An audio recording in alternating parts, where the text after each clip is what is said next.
اور یہ ذلت اس کا مقدر کیوں ہوا؟ کس وجہ سے؟ اس وجہ سے کہ جس منصب حضرت عمر بن الخطاب کا مشہور ارشاد محدثین نے نقل کیا ہے کہ تمہاری سرداری 3 شرطوں کے ساتھ مشروط ہے. ایسے ہی سرداری نہیں دی گئی ہے. اگر سرداری چاہتے ہو تو یہ شرطیں پوری کرنی پڑیں گی. ہم دائی نہیں بنیں گے تو اللہ تعالیٰ رب العالمین ہے اپنے مدرسے کے طلباء کو اور انسانوں کو اسلام کی اور قرآن کی خیر سے محروم کرنے والے نہیں ہیں. قرآن میں ارشاد ہے والذی ارسل رسولہ بالہدی ودین الحق لیظہرہ علی الدین کلہ. واللہ جس نے اپنے رسول کو ہدایت کے ساتھ مبعوث کیا ہے اس نے طے کیا ہے کہ دین حق ادیان باطلہ پر غالب ہی ہونے کے لیے. سچے نبی کا سچا ارشاد ہے ہر کچے اور پکے گھر کے اندر اسلام داخل ہوگا. قیامت کے سارے آثار اور ساری نشانیاں ظاہر ہوتی جا رہی ہیں. روز روز نئی نئی نشانیاں آتی ہیں. نئی جگہ جگہ جو آتی ہیں دیکھنے کو آتی ہیں جو نشانیاں بتائی گئی ہیں. یہی وقت ایسا لگ رہا ہے جیسے لوگ دوغ درجوگ اسلام میں آ رہے ہیں اور وہ چیزیں ہم نہیں کہیا قرآن لوگوں تک نہیں پہنچا. اللہ تعالیٰ اپنے بندوں تک قرآنی پیغام قرآنی دین قرآنی علم اور وہ جو قرآنی خیر پہنچانے کا انتظام کر رہے ہیں خود بخود. کوئی واقعہ دنیا میں اسلام کے خلاف رونما ہوتا ہے اور خبریں چھپتی ہیں اس کے نتیجے میں کچھ نہ کچھ لوگ مسلمان ہو جاتے ہیں. ابھی میں انگلینڈ کے سفر پر گیا تو وہاں ابراہیم گرین ایک صاحب وہاں کے بڑے دائی ہیں انگریز تھے پرانے.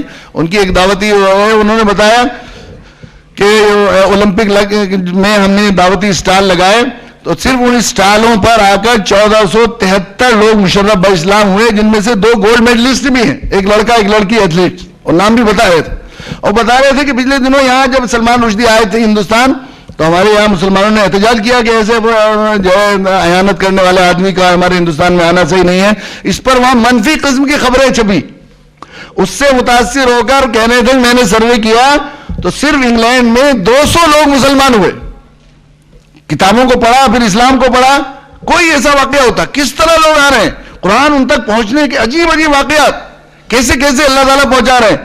میں نے آخری صفحے میں ہمارے یہاں سے ماہانہ مغان نکلتا ہے پچھلے دنوں قرآن کو اس پس منظر میں تفکر آیات فعلی کے ساتھ غور کرنے والا کس نتیجے تک پہنچ جاتا ہے اور کیسی اس کی سوچ صحیح ہو جاتی ہے. اس ضمن میں کہ میں جو ہے رمضان مبارک میں اعتکاف میں تھے بہت زیادہ بھیڑ لگی ہوئی تھی. طبیعت کو ذرا وحشت ہوتی ہے بھیڑ سے. تو ایک ہمارے ساتھی ہیں بہت کہرانا کے حافظ کوثر صاحب بھولے بھالے سیدھے سادے دیہات کے رہنے والے ہیں.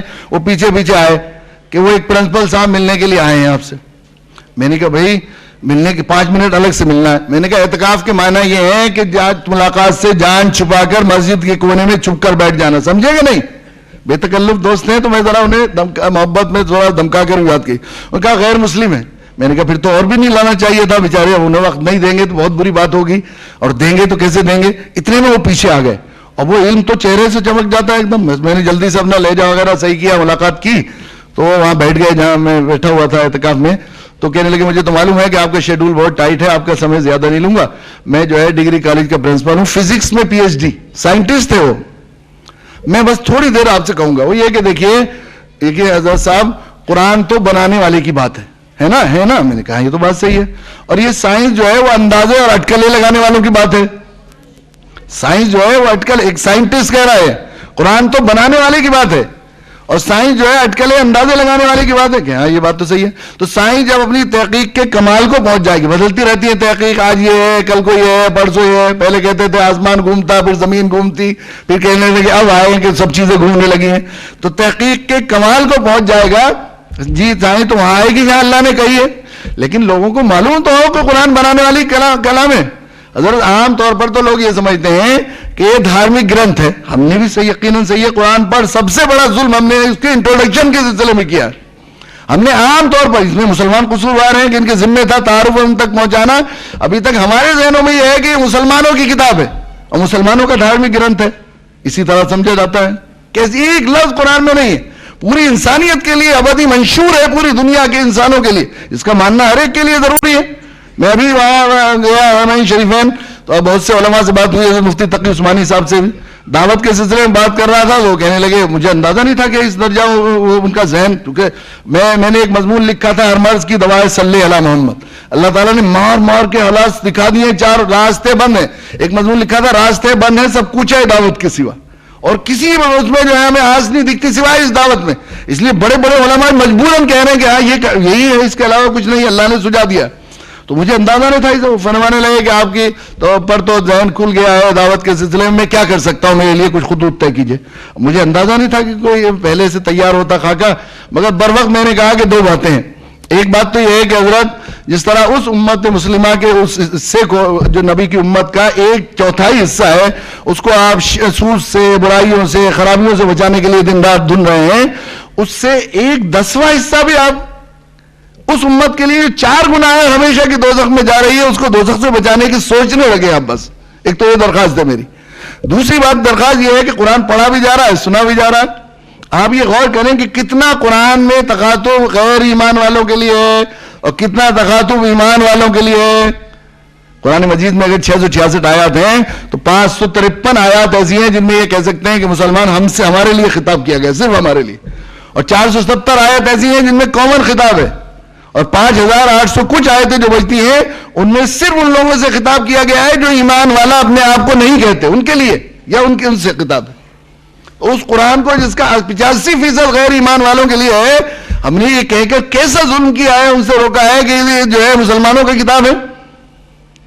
تو مولا میں نے بعد میں فون آیا اور بھی بہت سے علماء سے بات کی تو ہمارا تلاش کر رہے تھے فون پر, یہ فرمایا کہ ایسا لگا قرآن پہلی مرتبہ پڑھا ہم نے جو ہے یہ.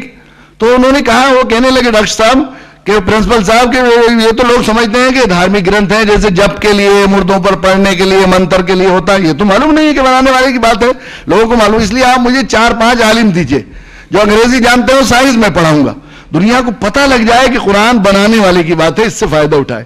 تو میں نے کہا آپ سے تو اور ٹائم کچھ وقت لگانا پڑے گا آپ کے پاس. مجھے خیال ہوا سوچ کتنی جو ہے سائنس کی تحقیق کی روشنی میں قرآن مجید کو پڑھنے کی وجہ سے کیسی سلیم ہو گئی ہے. تو میں نے کہا اچھا آپ جنت میں تو سیٹ بک کیجئے اپنی. میں نے وقت کو اپنے اس کی وجہ سے, نزاکت کی وجہ سے کہا اس کے لیے تو میں آیا ہوں, بتائیے کیا کرنا ہے. میں نے کلمہ پڑھیے, میں نے کلمہ پڑھایا. پھر میں ہندی میں تھوڑا سا ترجمہ کرواتا ہوں تاکہ پتہ لگ جائے کیا کہہ رہا ہوں. میں گواہی دیتا ہوں اللہ کے سوا کوئی عبادت کے لائق نہیں, وہ اکیلا ہے, اس کا کوئی ساجی نہیں, حضرت محمد صلی اللہ علیہ وسلم اللہ کے سچے رسول ہیں, آخری رسول ہیں. میں توبہ کرتا ہوں کفر سے, شرک سے اور سب گناہوں سے, اور اس بات کا عہد کرتا ہوں کہ میں اپنے پیدا کرنے والے اکیلے مالک کے سب حکموں کو مانوں گا, اس کے نبی کی سچی تابعداری کروں. یہ میں نے کہا کہ وہ بہت سلجھا ہوا ٹھہر کر بات کرتے تھے, بالکل سوچ فطرہ سب چیز سلیم ہو گئی تھی ان کی. تو کہنے لگے ایک سینٹنس میں آپ کی اجازت سے اور بڑھانا چاہوں گا. اب وہ ظاہر ہے پی ایچ ڈی آدمی تھے تو کہتے ہیں نا کامن سینس ختم ہو جاتی, ایک خاص طرف جا کے آدمی کے ہوتا ہے. میں کہا پتہ نہیں اگر مگر لگا دی اگر اس کلمے میں تو یہ سارا پڑھایا نہ جائے, میں ڈر رہا تھا. مگر اتنے بڑے آدمی کو یہ تو نہیں کہہ سکتا تھا کہ نہیں بھائی آپ خاموش ہو جائیے, چپ ہو جائیے. میں نے کہا جی فرمائیے. مالک مجھے موت تک اس پر جمع رہنے میں میری مدد کرے. کتنی سوچ صحیح ہو گئی تھی, اس پر قائم رہنے استقامت بھی وہی دے گا اللہ. کتنا. میں نے پوچھا کہ آپ کو قرآن سے کیسے تعلق پیدا ہوا. اچانک صبح کو اٹھا تو مجھے خیال ہوا کہ میرا مالک جو مجھ سے کہہ رہا ہے اسے پڑھنا چاہیے, قرآن ہی ہے سچا کلام تو اندر سے. اور میں نے 6 مہینے تک مسلمان دوستوں سے قرآن طلب کیا تو منع کر دیا. ایک صاحب جنہوں نے وعدہ کر لیا تھا کہ میں آج ضرور لاؤں گا, میں نے پوچھا, انہوں نے کہا کہ مولانا صاحب نے منع کر دیا کہ یہ تو کافر ہے, ناپاک ہے. اس کو پہنچانے کی ہماری ذمہ داری تھی, اس کو دنیا انسانیت تک پہنچانے کی ہمیں ذمہ داری تھی. ہم نہیں کریں گے, اللہ تعالیٰ ظاہر ہے انہیں معلم بنا کے کھڑا کر رہے ہیں. وہ حالات جو مخالف حالات, میرے بزرگوں ایسا ہے دنیا میں جوک در جوک لوگ اسلام میں آ رہے ہیں, قرآن دین کے سائے میں آ رہے ہیں, قرآن سے تعلق بڑھ رہا ہے, قرآن پڑھا جا رہا ہے دنیا میں, اور قرآن جو ہے سمجھا جا رہا ہے ہم سے زیادہ, اور اس کی اہمیت اور عظمت کو سمجھ رہے ہیں. میں نے شاید سنا تھا جو ڈاکٹر راجندر پرساد مشر ہیں, وہ انٹرنیشنل سنسکرت یونیورسٹی بنائی تھی انہوں نے مرلی منوہر جوشی نے جے پور میں, اس کا وی سی بنایا تھا. وہ ہمارے ساتھ آئے, یہ ونی کٹیار جی کے برادر نسبتی ہیں گجندر پنڈا, احمد آباد یونیورسٹی میں سنسکرت کے ہیں, دونوں تشریف لائے پھلک. بہت مجاہدے کیے ہیں انہوں نے, بہت ہی کم کھاتے ہیں, بہت کم سوتے ہیں, ایسے لوگوں کے یہاں نہیں جاتے اس کے معلوم ہو جائے بے ایمانہ کیا ہے, چوری کیا ہے, دروازے پہ پانی بھی نہیں پیتے. بڑا مجاہدہ کیا, اس کی وجہ سے باطن صاف ہو گیا ہے. تو پھلت آ کر کہنے لگے کیسے سجنوں کی بستی ہے پنڈا جی, کیسے لوگ سچے رہ کر یہاں چلے گئے, ایسا لگ رہا ہے میں یہیں بس جاؤں. تو پھر کہنے لگے مولانا صاحب یہ بتائیے, دیکھیے دھرم کو تو مکمل کیا ہے قرآن نے, اور قرآن کو جیسے ہمارے ڈاکٹر صاحب ابھی فرما رہے تھے کہ ٹرانسلیشن سے سمجھ میں نہیں آ سکتا جب تک کہ خود زبان جان کر میرے اللہ مجھ سے کیا کہہ رہے ہیں ڈائریکٹ اپروچ نہ ہو. تو میں چاہتا ہوں عربی سیکھنا. تو کیا میں ادے پور یونیورسٹی میں ہیڈ آف دی ڈپارٹمنٹ تھے اس وقت سنسکرت کے, تب وہ کہہ رہے کہ میں اگر چھٹی لے کر آ جاؤں 2 سال کے لیے تو عربی سکھا دیں گے آپ کے؟ ہاں. کب ہوتے ہیں ایڈمیشن؟ میں نے کہا شوال میں ہوتے ہیں. فارم کب ملتے ہیں؟ میں نے کہا اسی وقت. اب بھی مل جائیں گے کیا؟ میں نے حافظ صاحب سے کہا، حافظ ادریس ہمارے ساتھی تھے، کہ ذرا فارم لیا. انہوں نے کہا فارم نہیں، میری ودیا، مجھے پڑھنا ہے، میری پیڑ ہے، ادب کے بغیر نہیں ملتا علم، مجھے جانا ہوگا. وہ گئے آ کر کے، میں نے کہا پنڈت جی آپ کو کیسے یہ قرآن سے تعلق ہوا؟ کہ میں چلا جا رہا تھا تو ادے پور میں ایک جگہ سے قرآن گایا جا رہا تھا، تو میں نے اپنے چیلوں سے، شاگردوں سے کہا کہ جاؤ دیکھو یہ کون سا گائن گایا جا رہا ہے. انہوں نے بتایا کہ امام صاحب مکہ کے قرآن پڑھ رہے ہیں اور ٹیپ ریکارڈر میں کیسٹ چل رہی ہے. کہا اگر یہ قرآن ہے تو سچی ایشوری وانی ہے. کیسے؟ کہ ویدوں کو سننے کے بعد جس طرح دل سے سیاہی کے بادل سے چھٹتے ہیں، اس کو سن کر، صرف آواز سن کر، اس سے 100 گنا میرا دل صاف ہو رہا ہے. تو میرے دل میں آئے کہ میرے بزرگوں ہمارے یہاں دعوتی کیمپ لگتے ہیں اور دعوت بالقرآن پڑھاتے ہیں. ہر کیمپ میں ایک ہفتے کے 1-2 لوگوں کی کارگزار قرآن، اللہ کا معجزہ ہونا. الستو بربکم کا سبق پڑھایا نا، اللہ نے پڑھایا، ہم نے پڑھایا، تو باطن میں وہ سبق بھولنے والے تھوڑے ہی ہیں. جب اس آواز کی مناسبت اندر سے ذرا دل کے درد کے ساتھ وہاں پہنچ جاتی ہے تو بے چین ہو جاتی ہے روح. یہ تو وہی سبق ہے جو میرے رب نے مجھے پڑھایا تھا. چنانچہ ایسا ہوتا ہے کہ عربی کے الفاظ سن کر رونے لگتے ہیں. 2 ساتھی ہمارے ایک ابھی جماعت میں 40 دن میں گئے ہوئے ہیں، ایک اور ہمارے ساتھ پڑھاتے ہیں. 2 ایسے ہیں کہ جب عربی کی آیتیں پڑھی گئی ان کے سامنے تو قرآن سنتے سنتے انہوں نے کہا ہمیں کچھ سمجھانے کی ضرورت نہیں ہے، یہ مالک کا ہمارے سچا کلام ہے، ہمیں کلمہ پڑھاؤ. یہ قرآن کا اعجاز. ایسے ماحول، ایسا علمی عقلی ذہنیت کو دنیا پیاسی ہے. ہمیں لگتا ہے ماحول ناسازگار ہیں. جب آپ کہہ رہے ہیں باطل تمام جو ہے نظریات اندھیرے ہیں اور اسلام کو نور کہا ہے، جب اندھیرے زیادہ ہو جائیں تو روشنی کی طلب بڑا کرتی. روشنی کے لیے مخالف ماحول نہیں ہوتا.